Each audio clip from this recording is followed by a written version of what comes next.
Boa noite, espero que esteja tudo bem com vocês. Se você está chegando aqui agora, eu sou Bruno Lopes. Esse é o terceiro vídeo de uma série de vídeos que eu venho comentando acerca do tema Data Limite. E nesse vídeo de hoje, antes de continuar o assunto, eu quero fazer uma retificação, uma pequena correção. No último vídeo, falando sobre a comunidade de espíritos puros, eleitos pelo Senhor, que dirigem os rumos do nosso sistema, eu eu disse a respeito de Jesus como um espírito superior que nos foi dado conhecer, o único.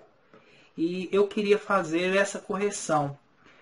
Conhecemos diversos espíritos superiores, em termos como foi explicado. No sentido de serem mais experientes, de serem mais experimentados. Então já tivemos contato com diversos espíritos que são superiores. Mas no caso de Jesus, ele não é apenas um espírito superior. Ele é um espírito puro, faz parte de uma comunidade de espíritos puros. Ou seja, são espíritos que atingiram o grau máximo da escala espírita.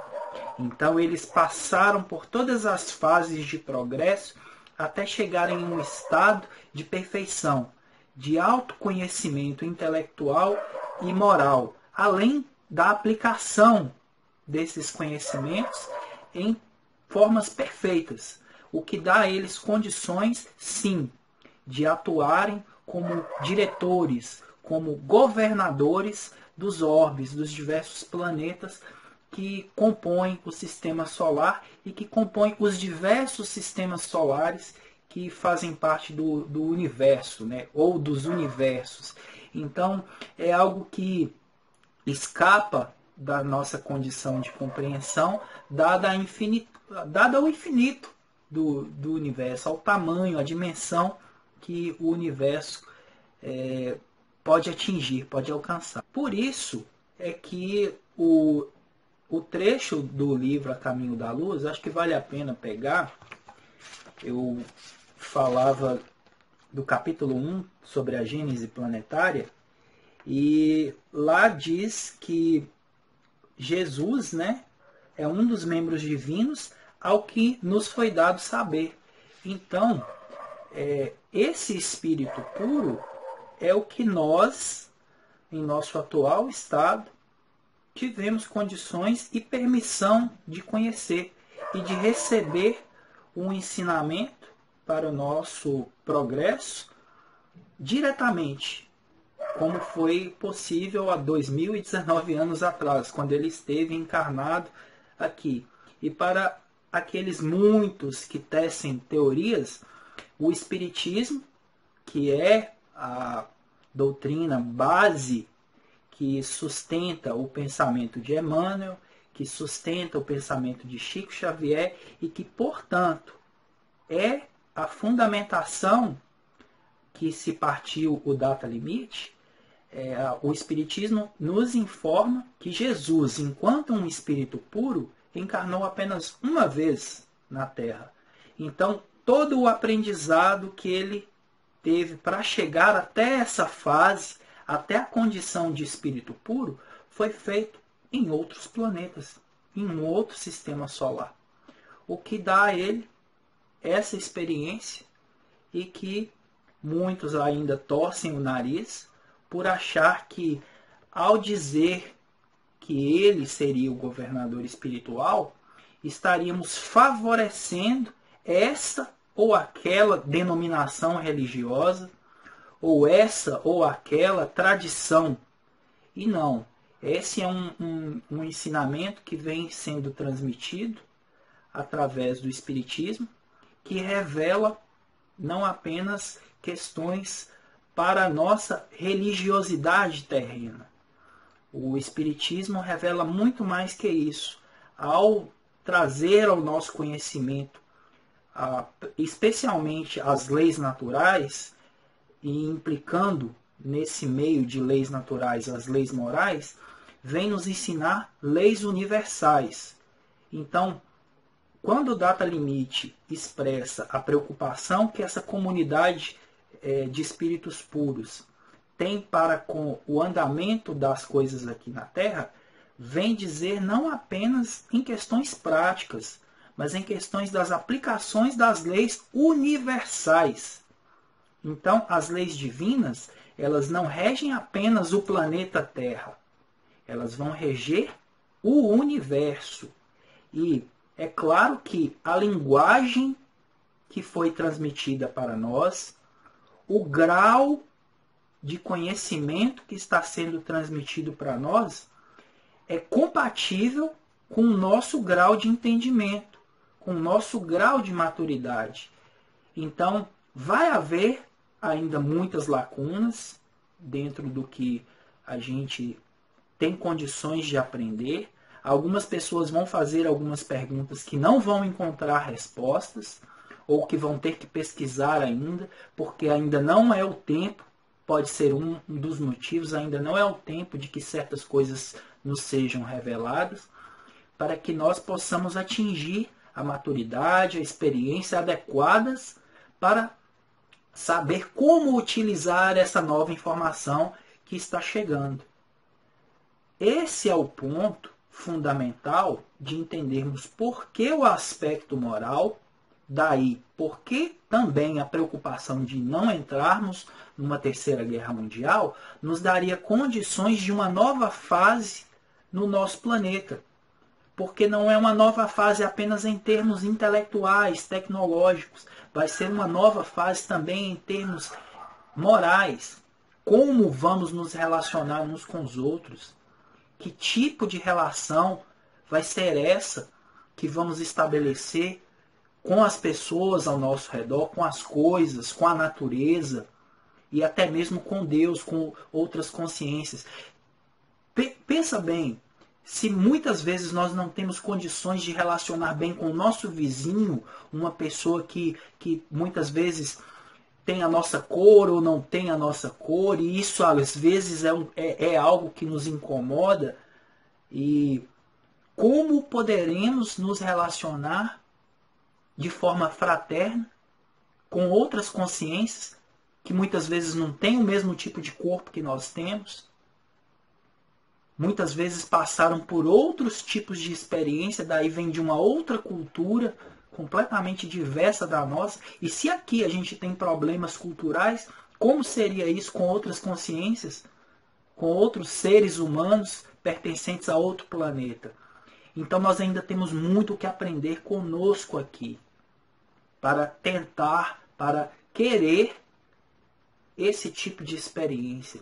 Então os espíritos puros que conduzem esses processos, eles sabem uma estimativa, porque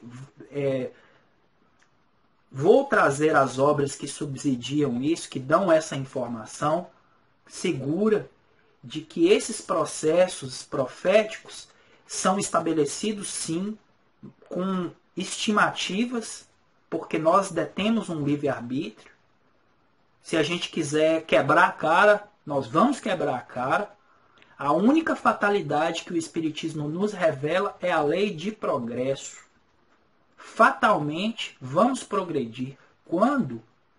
Depende do quanto formos rebeldes, do quanto rejeitarmos as instruções, as lições que constantemente têm nos chegado. Quanto mais batermos o pé, quanto mais batermos de frente, mais dificultaremos o nosso próprio progresso. Então, feita essa grande introdução, eu vou voltar agora para o livro, como eu já vinha tecendo alguns comentários acerca desse primeiro capítulo. E só onde a gente parou, no último comentário, só a partir dali, se eu parasse ali, já teríamos informações suficientes para que, de uma maneira afoita, de uma maneira precipitada, afirmássemos, tá, a veracidade, a grande possibilidade. Então, se é possível que a proposta do data limite tenha essa base, então é verdade. Mas esse seria uma afirmação um tanto quanto impulsiva, afoita. E dizer isso não quer dizer que eu esteja negando, que eu esteja indo contra as pessoas que organizaram a proposta do Data Limite. Eu apenas digo isso porque eu sei que há muitos espíritas que rejeitam taxativamente essa ideia. Mas a proposta aqui não é fazer isso, afirmar ou rejeitar. É provocar essa atitude filosófica, é provocar esse questionamento para produzir um saber, e um saber que encontra respaldo nos ensinamentos que justamente essas consciências superiores nos fornecem.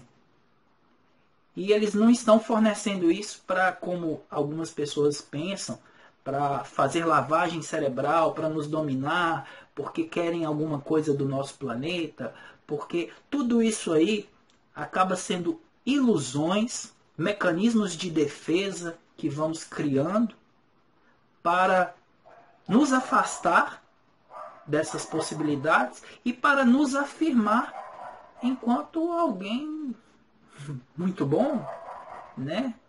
O gostosão da balachita, como se dizia, o filhinho da mamãe, ou sei lá qual outro termo que podemos nos colocar quando assumimos uma posição infantil e orgulhosa também de não poder admitir que eles estejam nos ensinando, olha, tem essa e essa e essa ideia que vocês podem articular e desenvolver um raciocínio e vocês mesmos chegarem a conclusões que vão potencializar muito o andamento e o progresso de vocês nessa existência. Sabemos que é difícil, sabemos que a experiência carnal num planeta como o de vocês, e o Espiritismo também explica que os planetas, eles obedecem uma hierarquia. Existem planetas primitivos para comportar espíritos daquela faixa, daquele nível, que tem condições de aprender apenas algumas coisas, como nas nossas escolas, né, tem de primeira a quarta série, da quinta a oitava, primeiro em diante, pelo menos na minha época era assim, para depois tentar um vestibular para uma graduação, pós-graduação, mestrado, doutorado e por aí. Cada grau comporta um nível de informação.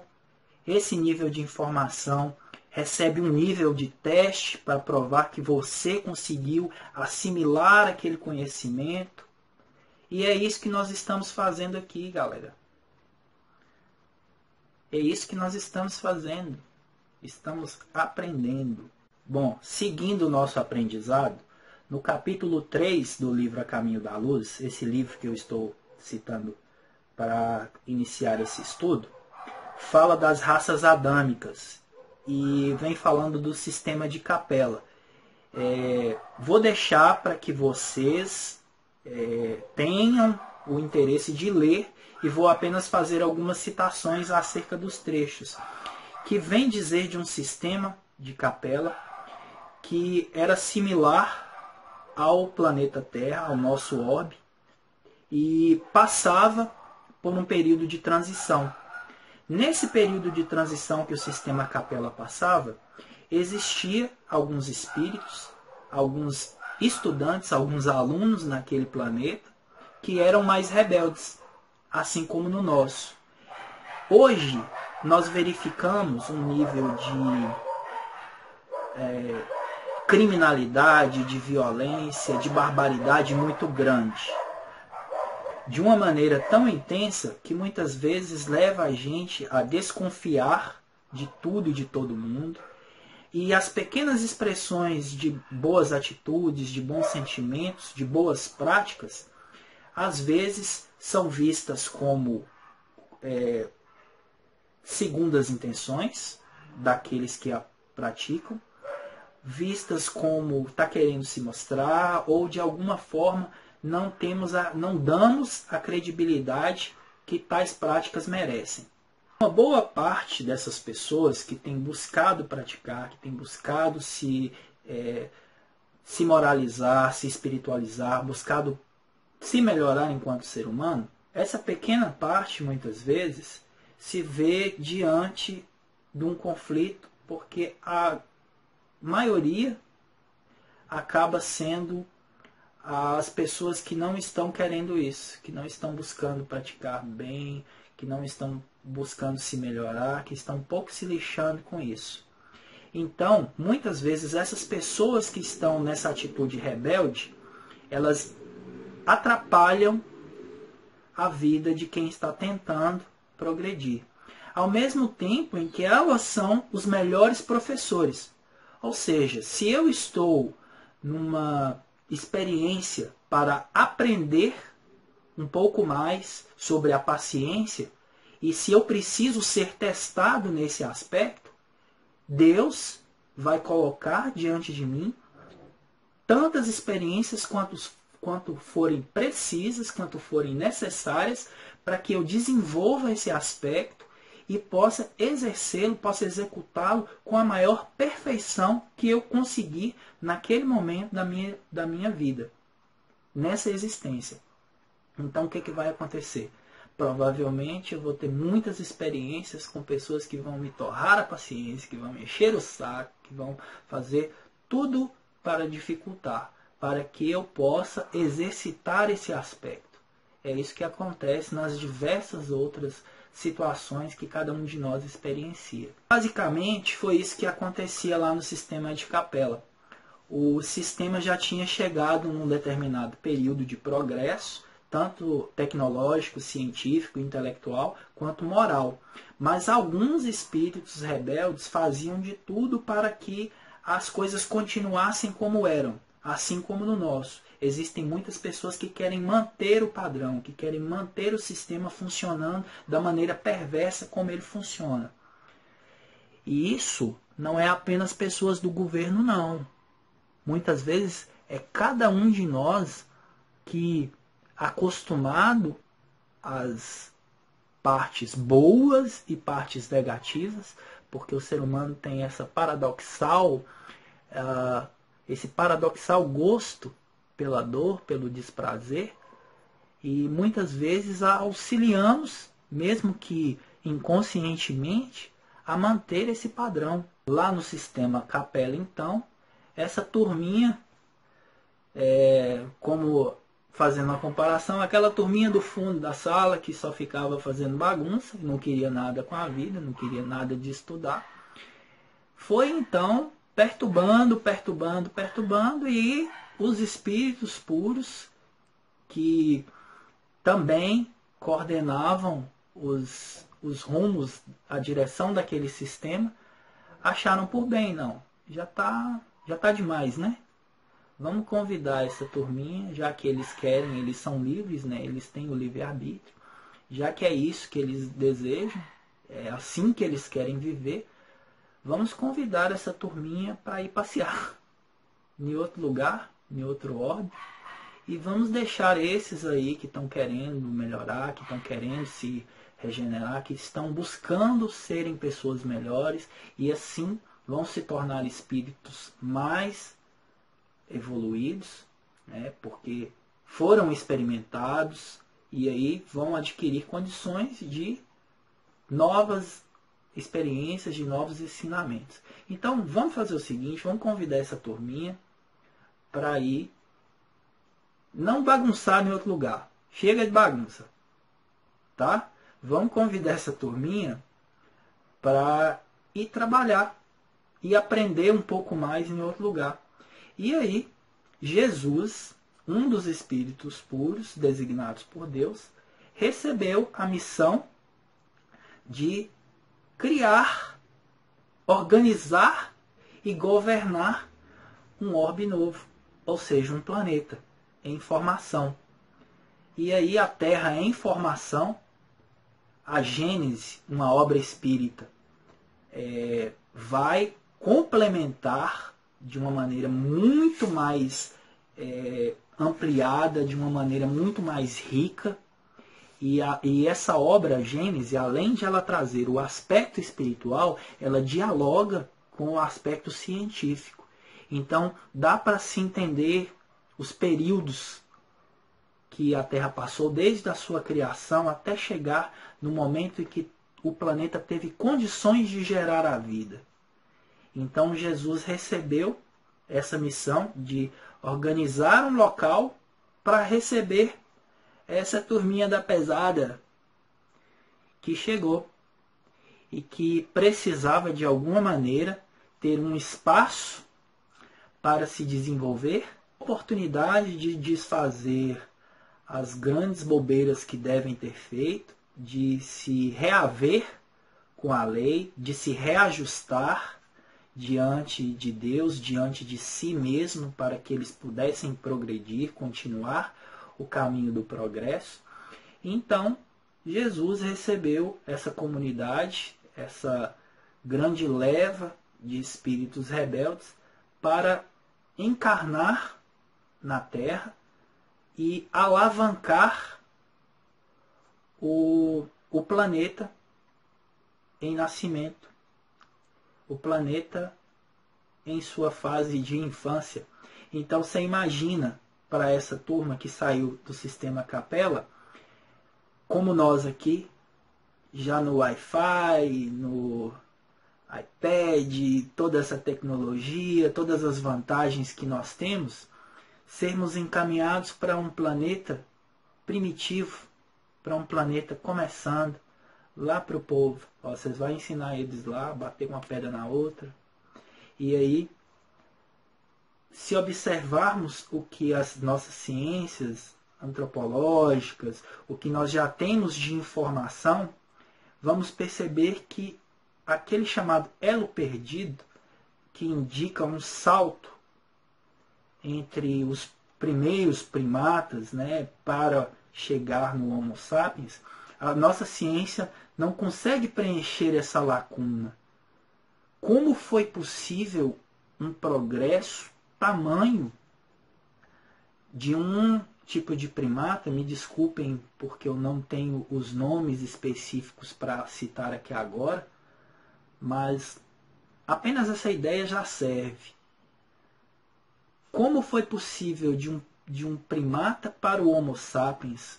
É quase que um salto. Então a nossa ciência ordinária, tradicional, ortodoxa, ela não consegue explicar esse salto.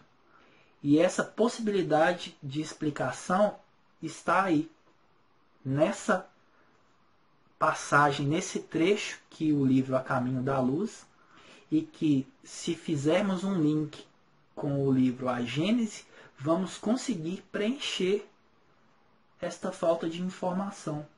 Claro que não vamos deter toda a informação, todo o conhecimento, mas temos o que nos é dado saber, o que nos é dado, o que nos é permitido conhecer, e podemos cogitar com certa segurança que esse salto entre os primatas que são nativos da Terra, do planeta Terra, que estava recém-formado, receberam esses novos espíritos que chegaram, e desta forma um grande avanço ocorreu também em termos físicos. Para quem quiser continuar essa linha de raciocínio, eu sugiro pesquisar um pouco mais de como se dá essas transformações, para que não saiam por aí tecendo especulações que basta encarnar um espírito superior aqui, toda a humanidade vai ser transformada. Isso obedece a leis, obedece a ciclos, a processos que interrelacionam. Então, o espiritual influenciando o físico e o físico influenciando o espiritual, para que então possam se ajustar, possam se integrar na experiência da Terra. Estamos caminhando para o fim deste vídeo. como nos outros e como eu tenho experimentado nos meus estudos, é muita informação, tá? E digo isso para as pessoas com as quais eu me instruo, e a gente precisa, com essas informações que recebemos, especialmente quando não tivemos contato com elas e recebemos num primeiro impacto, precisamos refletir sobre elas. O que essas informações estão provocando? Se é só num nível intelectual, de ficar cogitando ideias, possibilidades e tal, ou se elas também já atingem nosso emocional, nosso sentimento, nos levando a querer transformar esse conjunto que se interrelaciona em nós. Minhas ideias com os meus sentimentos, que vão partir para as minhas ações, especialmente se nós pudermos, e eu digo nós, cada um de nós, se pudermos nos colocar no lugar daqueles capelinos, daquele pessoal lá do sistema de capela que passou pelo momento que nós estamos passando. Um momento de transição em que aqueles rebeldes foram convidados a se retirar. Eles não foram excluídos, é porque ali já não comportava. A turma já estava pensando de uma maneira diferente, eles já queriam outras coisas, então foram separados de acordo com seus gostos, com suas preferências, com suas condições de entender ou não. Não estou romantizando a coisa, mas dizendo tal qual é nos transmitido pelo Espiritismo. Deus não pune desta forma que nós entendemos, porque a nossa punição, a nossa justiça, ela tem aspectos de vingança. E nesse aspecto que nos é revelado, essa justiça, ela opera separando, como os preceitos bíblicos dizem, o joio do trigo. São distintos, apenas isso. Então vamos deixar cada qual com seu grupo de afins seguirem sua trajetória da forma que escolherem, da forma que deliberarem. Então, fica aí a dica para lerem esse capítulo. Vai falar sobre as primeiras raças do nosso planeta, os capelinos que se distribuíram e foram gerando as diversas raças. Vai trazer explicações para algumas lacunas que nós temos. Vai despertar inquietação em muitos que acreditam fielmente na letra do Gênesis bíblico, que fala do Adão, que fala da Eva. Foi uma pessoa, designava uma raça, o que quer dizer aquilo? Então fica aí uma provocação para continuar os estudos. E como vocês podem ver, o tema data limite, e mantenho esse objetivo. Se foi permitido pela espiritualidade que uma tal ideia fosse difundida, não seria apenas para nos dar uma data específica, né? Um calendário que pode ser alterado por qualquer atitude que um de nós tenha tomado. Só o fato de sabermos que tinha uma data para isso já muda. Para quem gosta desse tipo de tema, muito provavelmente deve assistir algum filme de ficção científica que mexe com viagem no tempo. E geralmente esses filmes, eles mostram que algumas informações se reveladas, elas transformam tudo. Elas criam paradoxos. Então, será que seria inteligente dessas consciências superiores, ou com qual propósito seria revelada uma data específica, se ela não tivesse nenhuma serventia? Então fica aí para todos nós, para cada um de nós, essas provocações, para motivar, né, nosso andamento, nossos questionamentos, para que isso possa produzir um saber em nós e que esse saber possa servir, possa ser útil. Ok? Aquele abraço.